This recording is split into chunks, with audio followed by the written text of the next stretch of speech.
Hello, my name is Kay Aubrey Shemaine, and I'm the director of Photonic Therapy Institute, your host for this Independence from Pain Summit. My guest for this session is Dr. Joel Epstein of Oral Medicine Pacific in Beverly Hills, California. Dr. Epstein is a professor and medical director of oncology dentistry at the Samuel Ocean Comprehensive Cancer Institute, the Cedars-Sinai Health System, and the City of Hope National Medical Center.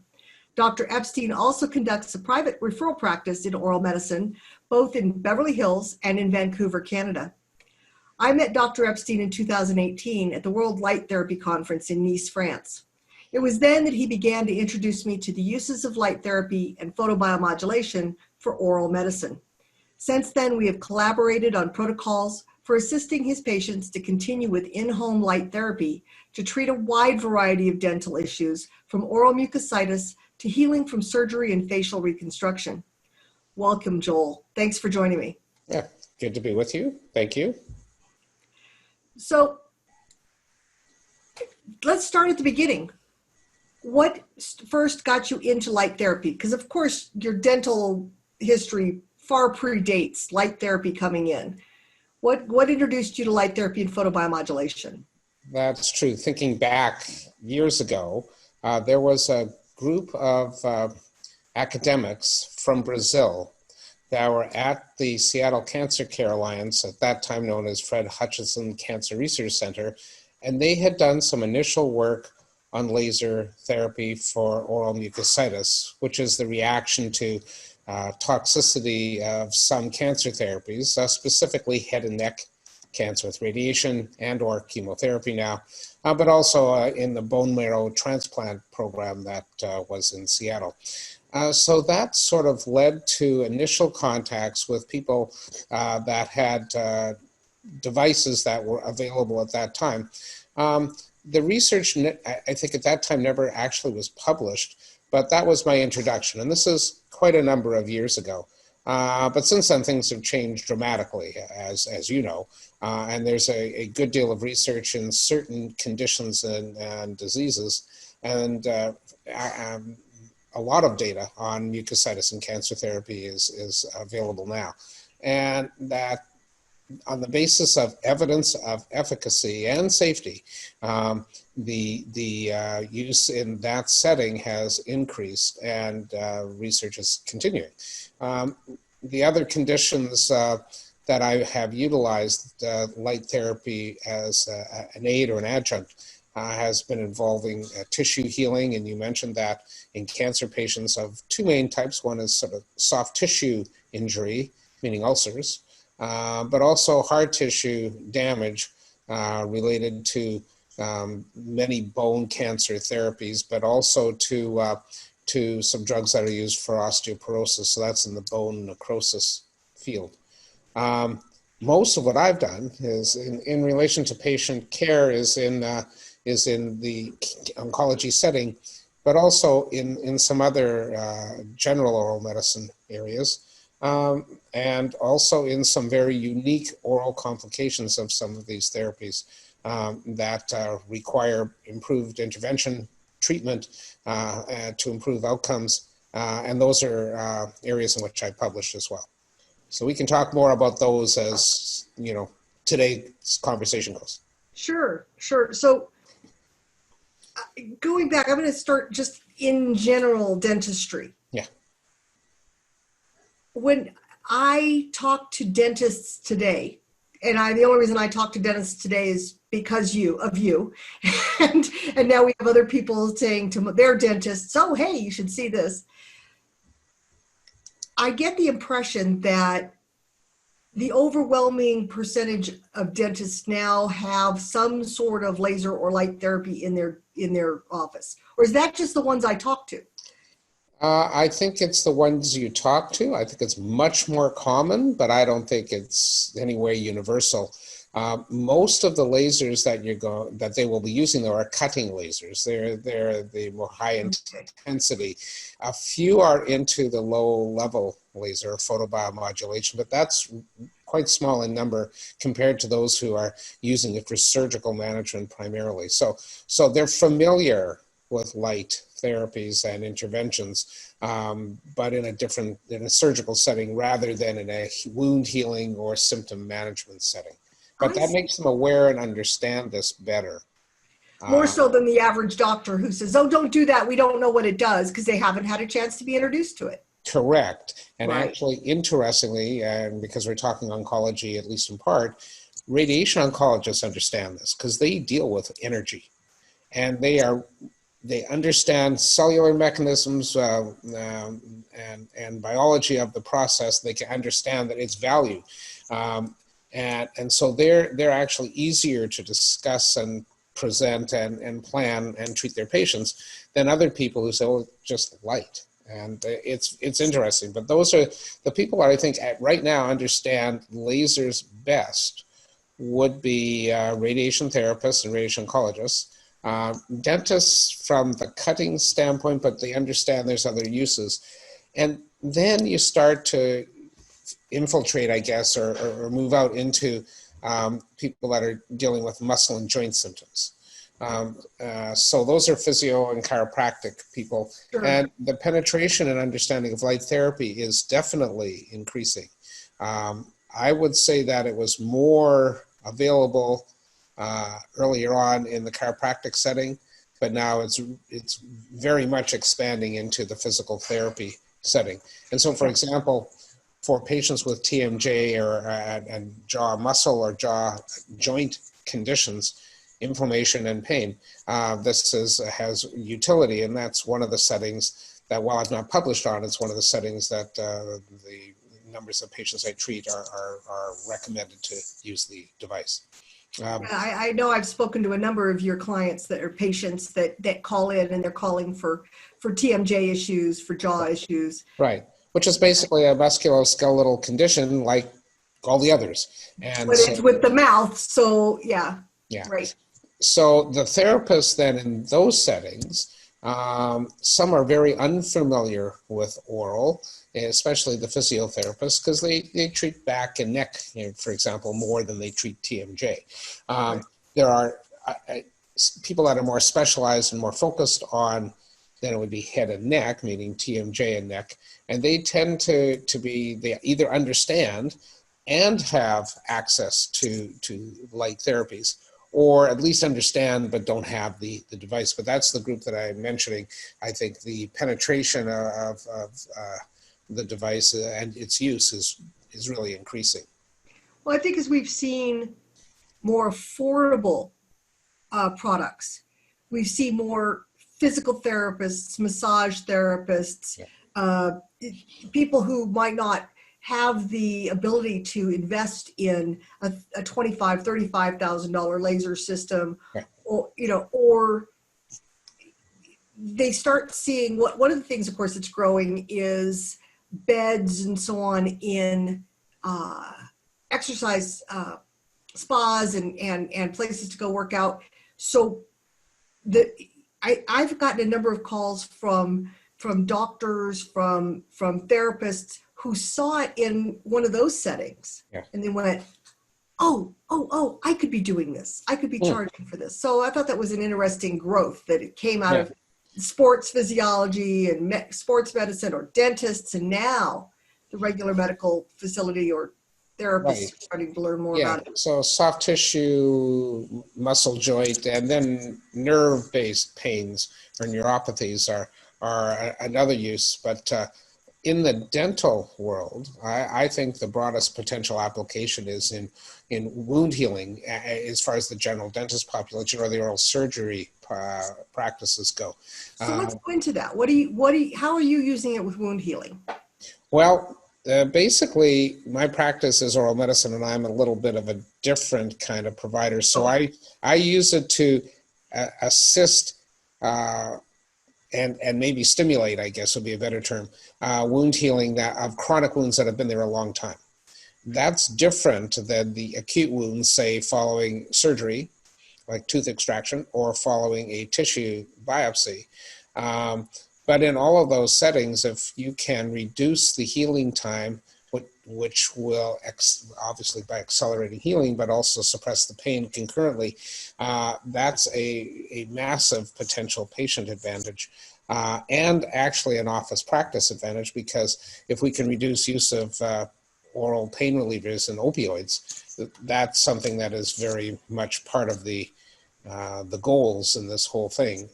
So I think that from the acute care provider, that's most dentists and then certainly most oral surgeons, that's actually a different model than that I play a role in. I play more a role in the chronic conditions, like, for example, ulcers following radiation therapy that haven't healed in a year or two.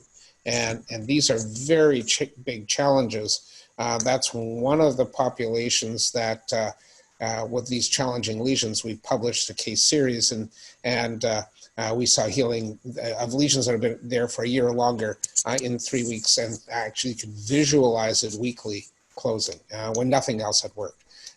Interestingly, for me, a group of individuals in France at a cancer center who I knew from meetings said, "Oh, that's a really great publication. We have a case that we are about to report, but we don't know if we should do it now." And I said, "No, you should, because then you have at least," and the findings are identical. A few weeks and it was resolved, and these were long-standing ulcers. And so after that they did, which is good, because now you can say there's two centers, and it just adds the potential impact, because if one person does it, there's not good control. So that was It's going to be replicatable. Yeah, from my point of view, even though, so in the literature, as far as I'm aware, there's the 3 cases we did. These are, again, head and neck cancer radiation patients with lesions that didn't heal. And they did 1, and they're identical in terms of weeks and in terms of the reduction in pain and then resolution. Actually, just finishing the report of those cases, because the radiation effect is permanent in the tissue, which is a reduction in blood supply, and that's part of the reason things don't heal. One patient, it recurred, and after a week we were able to close it back up after it had been present in the same location for 2 or 3 months. So it was interesting. So in essence, we replicated the impact on recovery of a chronic ulcer in patients with radiation therapy, both initially and then with a recurrence even faster. And how often were you seeing those patients? Well, those ones were in office at the time, and so we'd see them twice a week. And so 6-8 treatments, and it's resolved. And 6-8, so in your office, that's a laser treatment. Correct. What kind of dosage are you giving? Typically 60 seconds pulsed per point, and I think we're at around 6 joules per centimeter squared. And, so the treatment is, a few minutes. It's not massive. They're not going in for an hour of having their head in a radiation machine. That's the beauty of it. And potentially, obviously replicated and maybe more easily at home, and maybe even more quickly at home if it's done on a daily basis. But we don't have those data to tell us that. But potentially much easier, maybe less expensive, probably equally, but maybe more rapid effect. And of course, if you have recurrence, then you have your tool available to just manage it. So, radiation changes are permanent, and to heal a lesion like we were able to do in those settings following radiation therapy is pretty remarkable. Now, was that red, infrared, a combination? Combination red, infrared, yeah. Okay. Interestingly, most of the research in cancer therapies have been in radiation-induced acute mouth tissue damage, so mucositis. And that's now almost every treatment is a combination of radiation plus chemotherapy for advanced disease. And the complication is severe.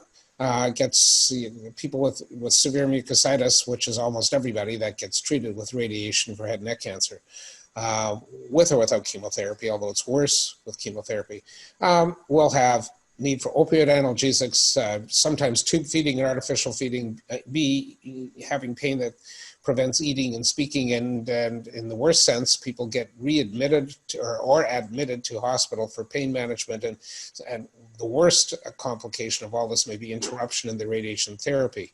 And when you're in the cancer world, you know that the primary goal, the prime directive, we could call it, is to complete the cancer therapy on dose and on schedule without breaks.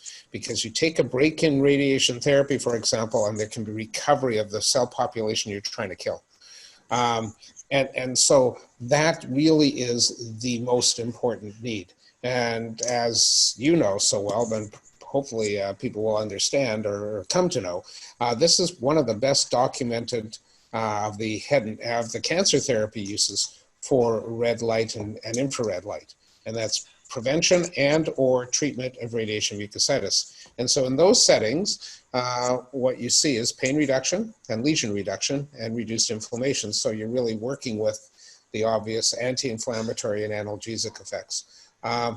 Coincidentally, another group of patients in cancer, and a few studies now have started to show that there may be a positive impact on saliva production, which if the major saliva glands are included in the radiation or just with chemotherapy or in autoimmune disease where the glands can be affected, then this may also act as another means of stimulating salivary gland function, meaning more saliva.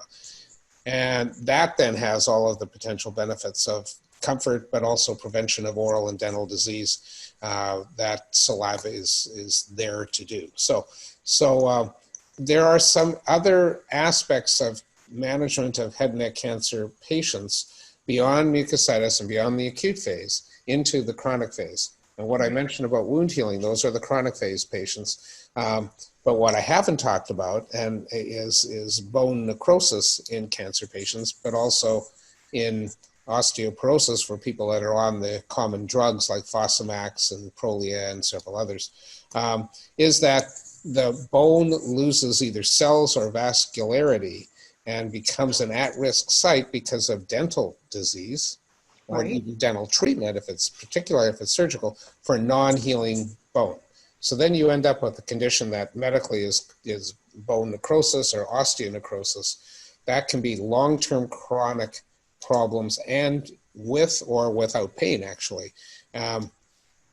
If there was more pain, people might get treatment earlier. That would not be a bad thing, but never mind, that's just sort of a teleological argument. That's interesting. I've never really thought about osteoporosis in the mouth. Yeah. Well, the issue there is that the drugs go there preferentially, and the highest risk site is the mandible, the lower jaw, towards the posterior, partly, at least theoretically, this is the assumption, I guess, medical assumption, is that there's greater bone density, poorer blood flow, and a sort of a limited baseline vascular supply. So you compromise that and add some kind of trauma potentially, although not necessarily, like inflammation around a periodontally involved tooth, like inflammation around a tooth that has an abscess, like trauma from some taco chip that sort of rubs up against and injures the mucosa on the inner side of the mandible, and then it can't repair. So the problem with that is it's very chronic and it is hard to manage. There are some cases where you might go to surgery, but most cases we try to avoid because, especially with the bone problems induced by drugs, we don't know if there's a good part of the bone with a good blood supply relative to the area where the problem is because it involves everything. So it's actually kind of interesting that the bone that supports the teeth, or the alveolar bone, is really more metabolically active generally. And there's, again, theoretical arguments about, well, there's more trauma from biting and chewing and gum infections, and so it has to be more biologically active. But you lose teeth and the bone goes away. Its only job is to support the teeth. And the pressure on teeth probably puts load on the bone that keeps the bone stable. So it's pretty metabolically active, but at the same time, it does seem to concentrate some of the osteoporosis or those same drugs used at higher doses in cancer patients.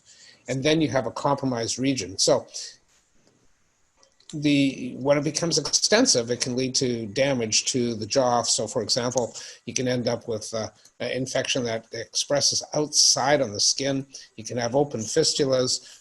Jaw fracture can occur. I mean, it is a challenge to manage. But in combination with the medical approach, which involves certain medications and intermittent antibiotics and some other oral care, light therapy may have a significant role. Those studies are yet to be completed or even initiated in many ways. The problem with studying some of these conditions like this one is the degree of severity and the difference between patients is so great that it's hard to get a uniform group together to do the study. Right. And right now the conditions are so challenging that pretty much, for example, why wouldn't you use light therapy in addition to the medications? It's hard enough to manage condition and to prevent progression, and hopefully even to lead to healing, that you just use those tools when they're available. And you might not have the home study. unit maybe makes that easier. Yeah. Because people can do it at home. People can do it at home. They're not going to hurt themselves with it. We have patients that have had bone exposure and symptoms for 6, 12, even 18 months, and then things resolve.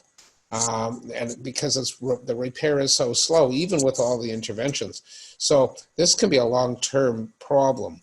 And that's where the oral probe that we've dealt with and you've developed and the red and infrared light seems to be really pretty critical, because there's depth of penetration that really matters. And you're still dealing with a compromised tissue that may or may not, have the even the viability to repair. But this gives people the best chance, and that's my view on the bone necrosis issues, regardless of whether it's radiation-induced, it's drug-induced at this point, and whether it's a cancer schedule of drug therapy or it's a osteoporosis. Right. Well, it makes sense, even if you don't have the very specific study. I know that you're all about the specifics. You've kicked me into line to have to write my specifics down. But we do know there's 5,000 studies on how light therapy, photobiomodulation works. There's another 1,000 coming out every year, and it's probably going to get to 1,000 per quarter now. Yeah.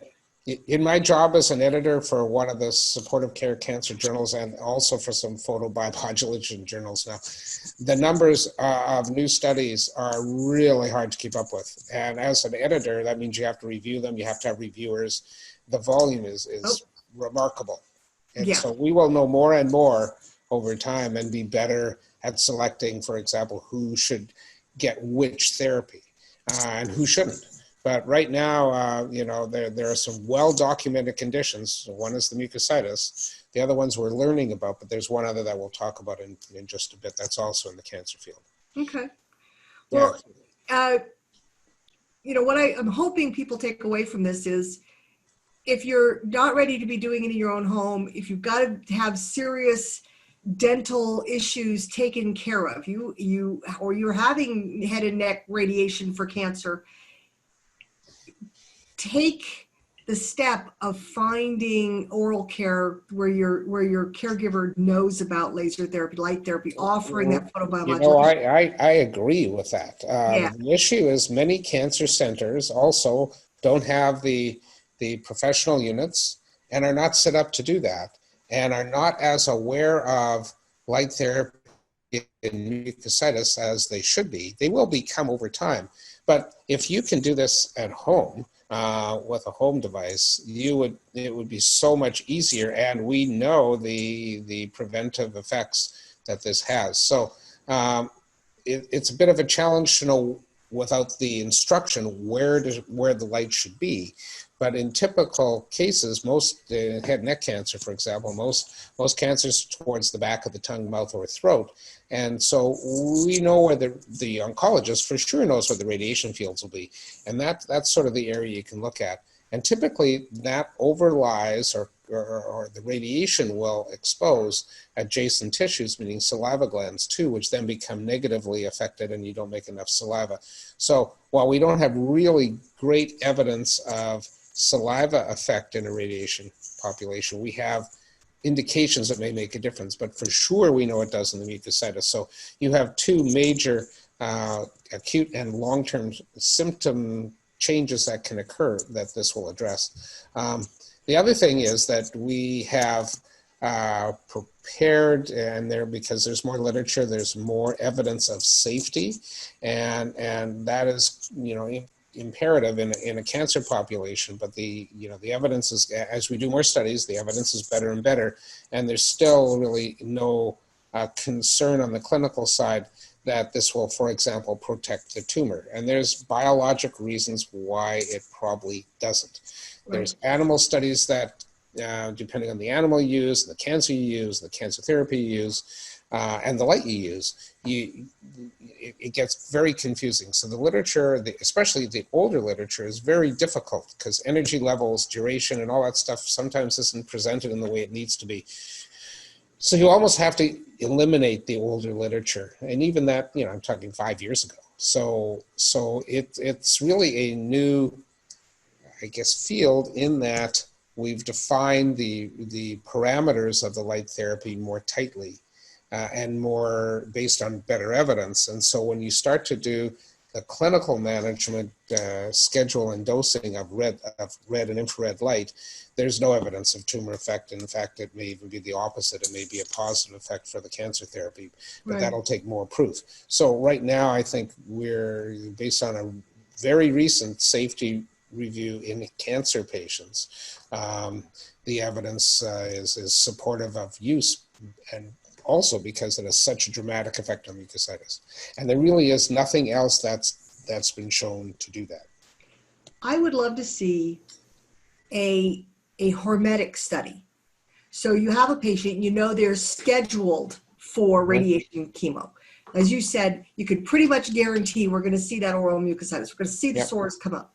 So if they could, for 5 days a week, 10 days, however long they have before they're scheduled for that radiation and chemo, be using start up front the light at the back of the throat, in that area where they're going to be irradiated, to produce those protective results that we've seen in other areas, the hormetic effect. That would be fascinating to see if it did, if it helped to mitigate the level of problem. We already know that if you start at the time of radiation, that we have a significant effect in mucositis. Starting before may be even better, but I don't think there's any good studies that have done that. Almost everybody starts the day of radiation. And also because many of the older studies were in hospital or in facility treatment units. Sure. When you get to the home field, you have a whole different opportunity. So home application may be very valuable. One thing we do know, though, and it's based on an animal study, but it's recent, is that if you give light therapy before the daily radiation treatment rather than after, there's more protection. So there's a diurnal variation. There's a time frame. So it looks like the best time to do it is before the radiation. Like if you're going in the 10 o'clock, do it in the morning, or do it when you first get to the hospital. So that I think is probably sufficient evidence to help us model that, because before that we thought, we didn't really know for sure if it mattered so much if you did it before or after. But it really looks like before is better. So we're learning that kind of stuff. And one other issue, I think the whole program is about pain, and I'm kind of not really talking about pain, but if you reduce mucositis, if you reduce bone damage and reduce ulcers, you're reducing pain. So in the cancer side of patients with radiation mucositis, there's typically lower use of analgesics, but it is either a direct analgesic effect or it's because the lesion isn't as bad. So in essence, we don't really care, but we don't really know either. But it doesn't really matter because they never have gotten so bad that we didn't have to take so many drugs, but maybe we didn't, maybe it just kept the pain levels down, right? Yeah, so it may be because there's less activity because the lesion is less intense, less inflamed, smaller ulcers, or because it's actually truly giving you the analgesic effect in addition. So that could help us if that was teased out, but it doesn't matter clinically. Right. Okay. less So the pain first, and less you just lesion. want less pain. Yeah. Heal So faster, yeah. And the only reason patients care about it is it hurts. We as providers care about it because it may increase risk for secondary infection by having bigger, more damaged areas of tissue. So for example, in bone marrow transplant, which is the other population of cancer patients where we have sufficient evidence that the study group that writes some of these guidelines has recommended its use, is that other population in bone marrow transplant. So in that population, we are very concerned about infection because you take the bone marrow and basically get rid of it, try to kill the bad cells in the marrow, and then you replace it with marrow from some other source, and sometimes stored marrow of your own or someone else's. And during that time when there are no cells, infections really matter. And so as someone treating these people, we care more about the ulcer and the lesion, and the patient just cares how it feels. And it sort of comes together. But in the bone marrow transplant population, the other group that I mentioned that has mucositis with pain, that has systemic infection risk, this is a potential, again, huge opportunity. And those are often people in the hospital, but there are now outpatient bone marrow transplants done, which sounds a little odd, but you can do, for some people, you can see them in a surgery, an outpatient day facility every day and not admit them, which is an advantage for everybody if you can get away with it. Sure. And in this day and age where people are not wanting to go to medical facilities because of the level of infection there, if they can do whatever they do at home, yeah, not have to. I know you and I I've helped one of your patients that was putting off going in to see you because she was terrified of being out in public due to for good reason. She has a compromised immune system. Going out and contracting COVID-19 would have been very, very dangerous. COVID world, yes. The And COVID world has changed us. It has. It has. So the other, I just thought I would get into this. The other condition that's actually pretty common is oral lichen planus, which is a skin and or mouth condition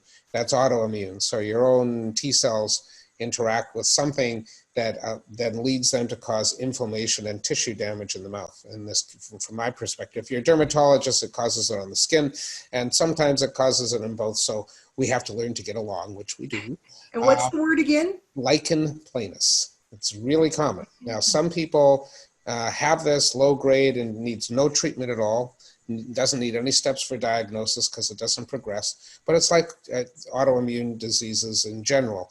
There's a gamut, and some people are severely affected, and some people it fluctuates. So lichen planus, oral, has been studied very actively, especially in Brazil. And there's multiple randomized studies, the kind you want, to show effect, and it's highly effective. So in that setting, it's anti-inflammatory, again, and probably pain relieving, analgesic.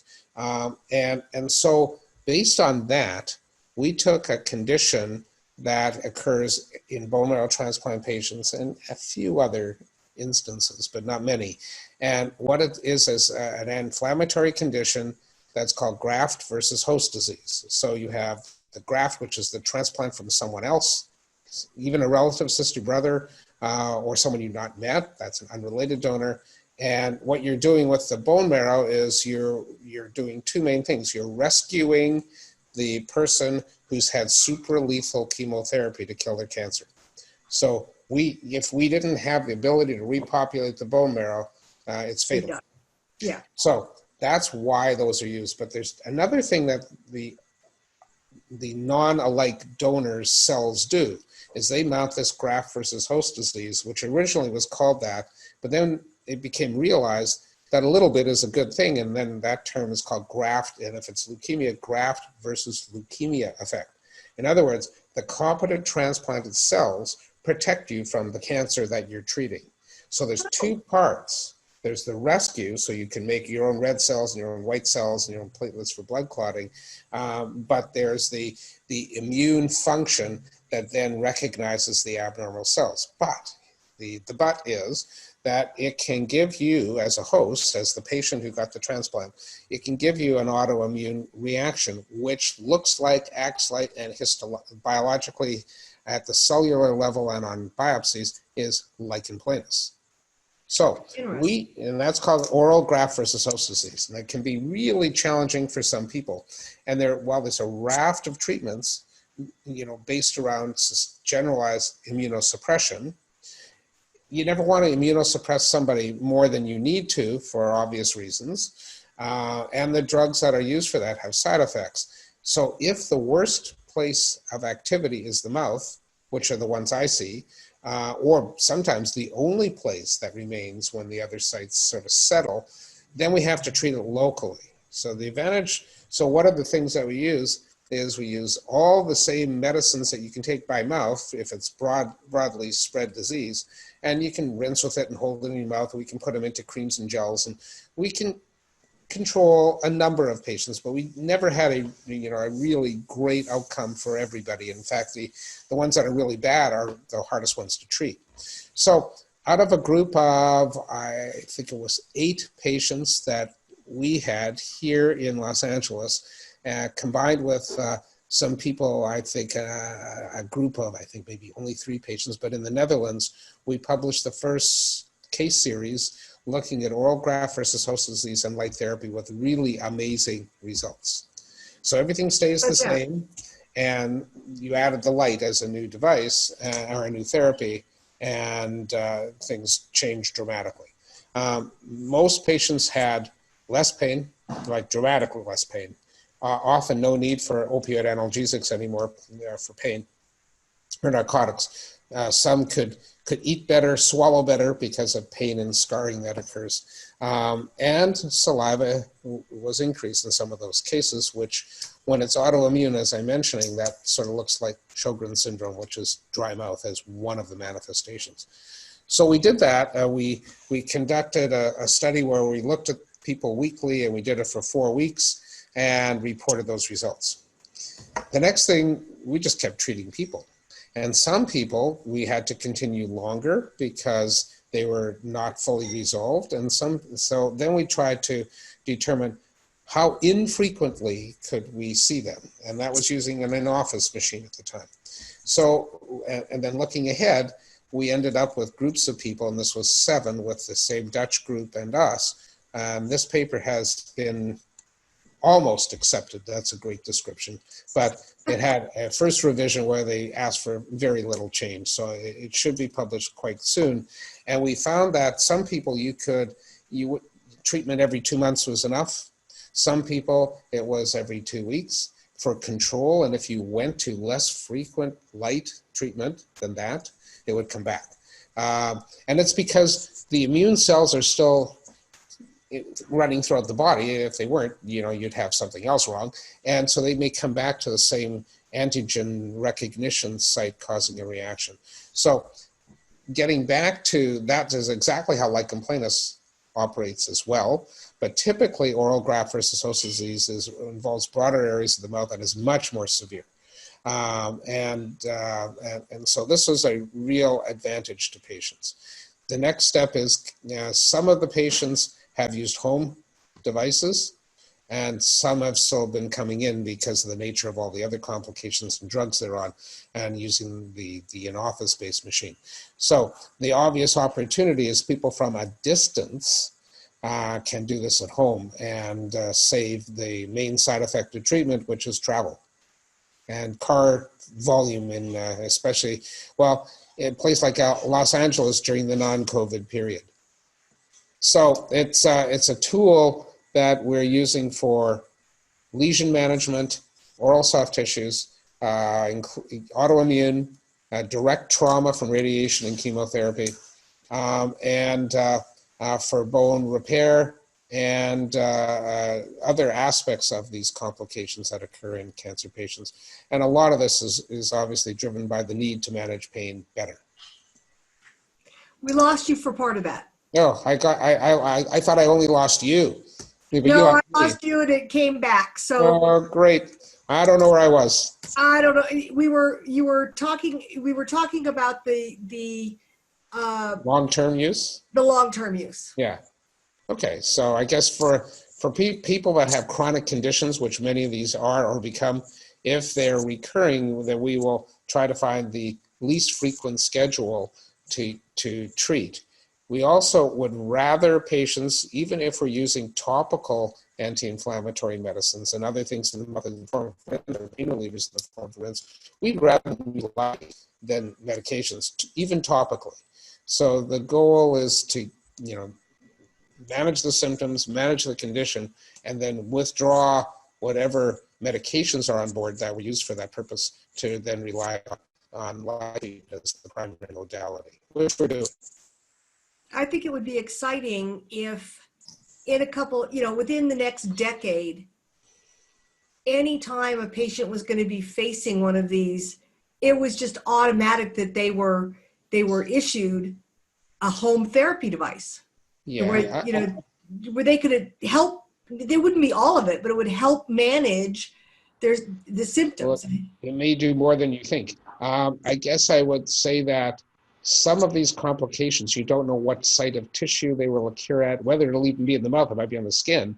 So you don't know where it will appear. In radiation therapy, you absolutely know where it's going to be. Right. So there's also both a meta-analysis done recently that I think is accepted. Yeah, it was accepted for publication. That wasn't a study or a report I was involved with, in use of red light for radiation dermatitis in breast cancer. So if you're receiving radiation therapy for breast, you know where, again, you know the fields, you know where it's going to be, right, and you know the exact shape and size actually, and that you can treat with light, again, before the treatment makes the most sense. So the theme of anti-inflammatory effects in treatment complications is pretty well established, and so the advent of home units needs to be considered, especially maybe in relation to or in combination or instead of institutional-based treatments. Radiation therapists are generally pretty well set up to do this if they have the machine, because people come in before they're put in the treatment room, and that's an ideal time for the light therapy, and it's only typically a few minutes if you know the field. So if you step back and look at mucositis and mouth ulceration and pain in a transplant setting, you really don't know the sites, although typically it's towards the back of the throat. But at first sign of redness or discomfort or sensitivity, you can start the light then, and rather than wait until it's bad to try to improve recovery. But I think one of the big opportunities in light therapy is accelerating wound healing, meaning if you're giving someone, say, radiation therapy, which is sequential days of radiation for 6-7 weeks, or you're giving chemotherapy over 3 to 5 days or in cycles, then you're going to know where the previous lesion was, and you'll know where the light could be applied even before there's symptoms. So there's really nothing that we have available yet that will accelerate resolution of a lesion that we can predict. And that's in the mucositis, and obviously we don't treat graft versus host until you have it. But in any of those conditions that are repairing approaches, and this has real potential implications for use of light in those environments. So I'll give you an example. No studies that I've done, I'm not sure how many have been done actually, because typically what happens in research is you pick either the worst group or the one that's predictable. So in head and neck cancer therapy, if you don't get mucositis from radiation, we wonder if they even turned the machine on, that maybe they forgot, which clearly they don't. So that means probably 98% will have significant and oral changes, and when they don't, it's unusual, and you just wonder why not. But there's some molecular and genetic things that probably do that. And what was it? All right, what else am I going to say? Yeah, so in those settings, you can actually predict and you know where to go. Oh yeah, so if you have breast cancer or colon cancer or any cancer in which you're getting a cycled chemotherapy, say treatment every 2 weeks or every 3 weeks, if a condition that's inflammatory and painful arises, say, in the cycle before, it's almost always thought to be worse in the next cycle because the damage is already done. is Yeah, cumulative. right. So if you have a mild reaction, say in cycle 2 for breast cancer, and you've got 4 more cycles to go, then you know you want to start to initiate something as potentially preventative, and you know where your lesions had started. So those are the risk sites. So potentially in cycled chemotherapy, there's a real potential value. that remains to be documented, but theoretically it makes so much sense that it probably those studies might be an issue in the next little while. Well, I know your specialty is the cancer and the recovery from cancer. I've had a couple questions that actually remind me of one of your patients that you sent to us who had to have like reconstructive surgery after a very bad car accident and had spent a lot of time trying to recover. And we've had people asking about that. Is there a benefit to using an in-mouth device? What have you seen in wound recovery that way and helping with the reconstructive surgery in that?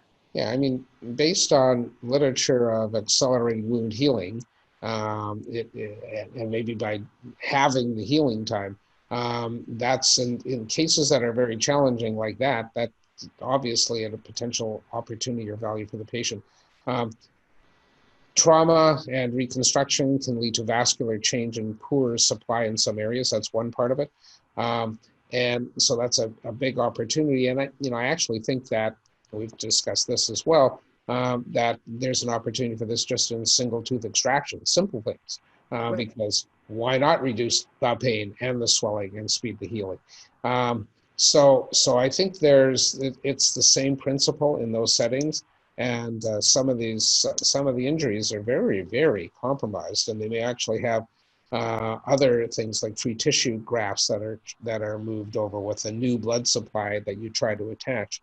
So if you're looking at that and improving vascularity and again pain relief, but also speeding wound healing, that's the things that I think that's where this could be utilized, and I think there's opportunities there for patients and for research. Good. Yeah, I'm really surprised actually that my focus has changed so much over the last couple of years to include so much in the way of dentistry. As you know, dentists have never been my favorites. I'm not good at but maybe if you had this when you were younger and you had your surgery then, you wouldn't have minded so much. Maybe that's what has taught me a lot. But I think that it's one of the more exciting areas. We've been discussing empowering patients in India, in Singapore, in other areas, and I don't know if it's the dentists are more open to it. The dentists are they've been more exposed to it. Like you said, within the medical world, it's really that it is, and that's North America. Yeah, and that's North America. Like for example, in Brazil, everybody knows about this. And I think every dentist has red light. Wow. And at least my experience has been that it's almost universal. And when you talk to people that are dentists from Brazil, for example, because that's some of the people I talk to, they know all about this. They actually, most of them have units. So the penetration there has to do with politics, meaning somebody said we need to get access to this for our patients or our population, licensing, and insurance. So in Brazil, I believe it is part of the standard approach. And so we are still fighting the insurance industry on paying for red light therapy. Right, and so that's what's led to Brazil being one of the centers of research, because they have access to machines, equipment, and patient awareness, and maybe going through other sources, meaning insurance. I hadn't really thought about that, but certainly a lot of the research studies I see are coming out of Brazil. Right, and once you're aware, like the public, then there's more demand, and it's all self-feeding. My estimate of what should happen in North America, and probably Western Europe, but their light therapy is more present, I guess, in the cancer centers. But it will be more present here if ASCO, the American Society for Clinical Oncology, gets through the process of endorsing the guidelines that I mentioned for mucositis management that have been approved and finalized through the Supportive Care in Cancer group. And while we, as that organization, creates guidance and creates recommendations and statements of guidance, the real two main groups in the United States that affect how everybody behaves are ASCO and the National Comprehensive Cancer Center Network, which is NCCN. The Organization of Supportive Care in Cancer has had I think 2 or 3 of our guidelines now endorsed or supported by ASCO, and these ones are being considered. So Excellent. at whatever time that occurs, it'll be common knowledge. Right now, it's sort of, if you read the literature, so for example, I mean, you have to go to either light literature or supportive care and cancer literature or mucositis literature, but if you're an oncologist looking at what's the next chemo, you're not looking at that stuff. So Right. it has to come from that different avenue, but the evidence is so compelling and that really can't be not endorsed. So it's just a matter of the process. And the process of endorsement of guidelines is complex and lengthy, even once it's approved by one of the bodies that works with ASCO and other things. Sure. So Sure. if it comes through there, there'll be a big change on the cancer side. There's already more on the musculoskeletal side. And then on as we were talking, on the dental side, meaning the general practice of dentistry, which includes extractions and other minor surgical procedures, that won't necessarily take longer because the understanding is there, but the evidence needs to be built that, if it reduces half the time, it makes your patients happier. And even if it's part of the cost of care, that doesn't matter if it does that. So quality of care matters. It's not just cost. Although if you're an insurance company, that has become, I think, debated. It shouldn't. It should be both. And I think this can do both in the right setting, the right condition, with the right protocols. Well, we'll just keep after it, and I think that some of it will be market demand. Oh yeah, so absolutely. The more we have the general population see things like this, where they start learning what's out there, that is an option to opioids, it's an option to a longer, more painful healing process, they're going to start demanding that, and that's going to drive the market forces. And an example of that, like I was saying, is Brazil. I mean, it's used maybe more than it should be. I don't know, but it can't hurt. So why wouldn't you? But I think the demand comes from both sides there, and there's general awareness. So it's a little different. But we're actually coming, I think, with light therapy from a position of really strong evidence for certain therapies, and increasingly strong evidence of safety, and especially in the cancer world. Whenever you protect a tissue, you think, well, man, I don't want to protect the tumor, because it's still the first job is to get rid of it. That's the tumor. So the evidence, again, is in head, neck, and in bone marrow, there is no evidence of protection that we can identify. And there's some molecular things that still need to be studied, but it's very, supportive of its use, not only based on that safety, but based on efficacy. So I think that's where we're at, and things are really growing. So. And I think that's, the manufacturers are not ready to jump in and say, sure, you use my light therapy panel or my pads with your cancer. But I think they're getting closer to that feeling of safety, because the studies are coming more and more over the last 5 years. We've seen those studies. Oh yeah, and I see them again as the journals I added for. It's just rapid fire. But one of the problems with those studies, typically, especially ones from a while ago, are looking at cells in a cell culture. Right. And it's not that simple. People, the cells are in a body that has immune function and has blood supply and has surfaces. And if it's in your mouth or your colon, you've got bacteria on the surface, and the connective tissue interacts with the surface cells. And so to just take a surface cell, grow it in culture, and look what happens, it's not that simple. It gives you an indication that you maybe should look for certain things, but it is complicated. The studies need to be animal, in vivo, basically right now, and people. And even the animal models, you're working with genetically identical, dietarily identical, it's tough. Rats, or they're all going to respond the same. Potentially. And they're genetically, sometimes they're a genetic clone of each other, right? So, exactly. so people have variable everything. And, that's why studies in people are harder. You can't give them, one kind of food for three weeks or 6 weeks for all of them, and the same dose and the same amount of water. It's not going to happen. And so one of the problems is when you do a study and then it gets into the broader community, sometimes it doesn't look as good as it used to. And you think, well, why not? And that's why. But I think The studies that look at individual cells are a real challenge because they're not in their normal environment.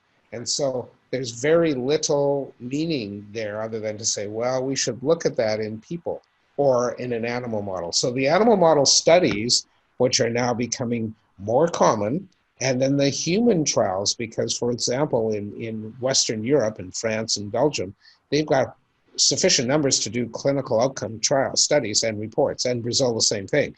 So we are, and other countries, but we are getting that data. And all of the data in the last few years, which have been clinical human outcomes, have been very good.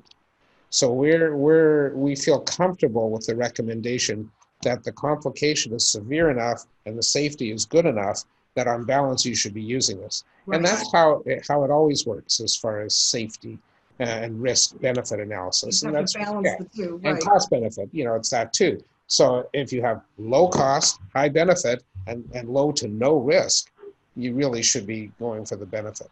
Even at $120,000 ultra premium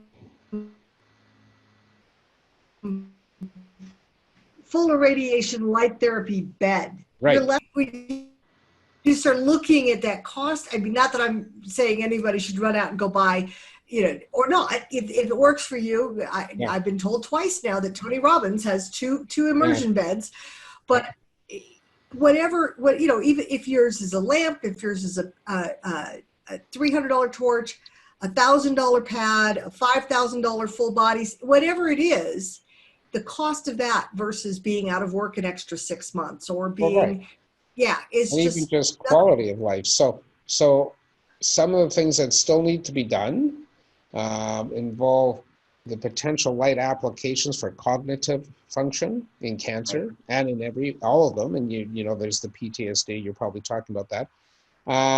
There's also the general potential for effect on general fatigue, and that follows cancer as well, and well-being and skin reactions that are broad and systemic. So the light beds will probably have a role, but again, we need those studies. It's just like we do for the CNS functions. And that has a huge potential need in not just the oncology field, but certainly there. And that's a little more focused and unique in some ways, but we create that all the time. So we could do preventive trials, we could do interventional trials, and those really need to be done because the needs are really massive, and hopefully that'll be happening. Somebody asked me why there was so much research going on in the light therapy world, and I said, for one, you don't have the safety issues. So everybody wants to get into that. They don't have to wait so long to publish. They don't have as much safety problems. The cost of doing it is not as extensive. Why wouldn't you want to do research in something that's proven to have so many new benefits? Yeah, and at the same time, one of the issues for oncologists is they are used to several phase 3 final stage drug trials of maybe, I'll pick a number, 3,000 patients that were randomized and followed over 2 or 3 years. And the studies cost lots of money because they're challenging and take lots of time. And then you have to go up against that because they're used to thinking that way. So that's why we need to keep doing the research, because we should anyway, but because they're a different kind of physician. That they are racing, if they were economists, they would be numbers driven. And they are. And that's important that they are, because what they have to do is pick the best therapy. Also, they look at the side effects, toxicities, and risks. And again, cancer therapy is full of risk, but cancer has a greater risk. And so you balance that off and you pick the best therapy with all of those considerations. But their data is much stronger. Having said that, you said, gee, look at all the studies. Look at all the studies in breast cancer, for example, that we have studied intensely for, 50 years, more than any other cancer. And there's still need for more. But boy, we know better about what to do because of that. So new therapies lead to new opportunities, lead to new outcomes that are better, but then there's the next phase.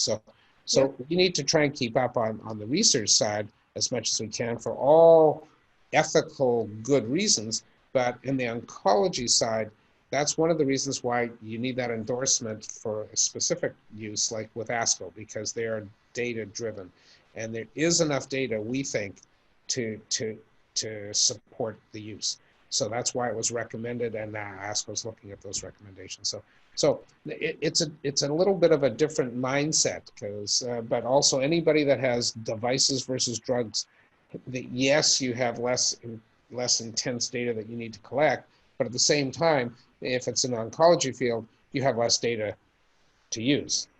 Right. So it's all a balance there too. How much And you have instant competitors. As soon as you exactly? have one mark on the market, Absolutely. Yep. it's going to be flooded with competitors, Yep. cheap knockoffs, crap knockoffs. It's going to be out there no matter what your device is. Right. So that's, yeah. So you have to make the best device you can and make sure that you keep that up. And if the data is based on those particular devices, the ability to do that in an institution where you have committees that buy stuff, so that's why it takes so long, is real, because they will, excuse me, be driven by the data that drives the oncologist, that then drives the purchase. Right. But low cost at home approaches, I think, really need to be looked at in those settings in detail, because potentially that's maybe a better way to do it, especially when you know where and the site of treatment that you need to reach.